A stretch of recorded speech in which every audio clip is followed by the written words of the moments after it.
ছোটোবেলায় দেখা যেত যখন স্কুলে পড়তে ছুটি পেতাম তখন প্রচুর কমিক্স পড়া হতো। মানুষ কিন্তু প্রায় 28-30 হাজার বছর আগে মানুষ গোয়ায় ছবি আঁকতো। গোয়ায় যে ছবিগুলি আঁকতো সেগুলি সব স্টিক ফিগার থেকে কার্টুন আসছে। হ্যাঁ, স্টিক ফিগার কিন্তু ওয়ান সর্ট অফ কার্টুন।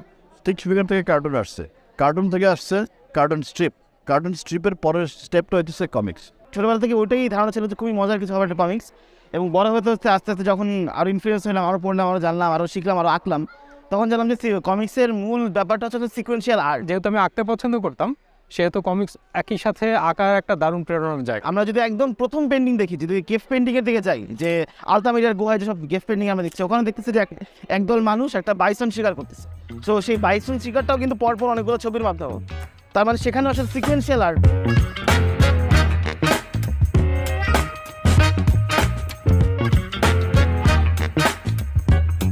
আমার কাছে যদি ছোট্ট একটা আইডিয়া থাকে তাহলে আমি সেটা কার্টুনে প্রকাশ করবো। আমার কাছে যদি একটু বড় আইডিয়া থাকে, একটু বড়, তাহলে আমি এটা কার্টুন স্ট্রিপে প্রকাশ করবো।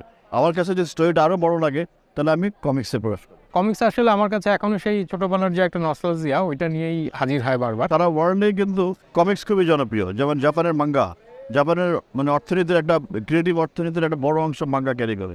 আমাকে খুব বেশি প্রভাবিত করেছে রাসেল ম্যানিং নামে এক কমিক্স আর্টিস্ট ছিল, টার্জান আঁকতেন, এডগার রাইস বারোজের।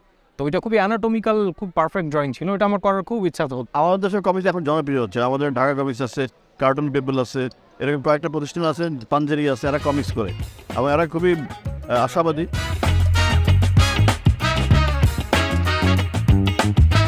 একটা গ্রাফিক নভেল, সেটা হচ্ছে নাজি ক্যাম্প নিয়ে, একটা নাজি ক্যাম্পের রিয়েল হিস্টোরি নিয়ে, এবং সেটাকে সে কমিক ফরম্যাটে, গ্রাফিক ফরম্যাটে নিয়ে আসছে, এবং সেটাকে পুলিৎজার পুরস্কার পাওয়া গেছে। বাংলা একাডেমিতে কিন্তু কমিক্সকে বই হিসেবে আগে ধরা হইতো না, কিন্তু এখন যেহেতু কমিক্সগুলি অনেকগুলি কমিক্স একসঙ্গে একটা গ্রাফিক নভেলের ফরম্যাট চলে আসছে, বুক ফরম্যাট চলে আসছে, কাজে এটা বই। কমিক্সের শুরুটা ছিল পত্রিকায় স্ট্রিপ কমিক্সের মাধ্যমে, যে স্ট্রিপে আমরা প্রতিদিন উল্টে দেখি যে ডেইলি একটা করে মজার কিছু একটা, সেরকমভাবে ছিল, এবং ভিজুয়াল মিডিয়ামে আমাদের গত 100-150 বছর ধরে আমরা সবাই পরিচিত।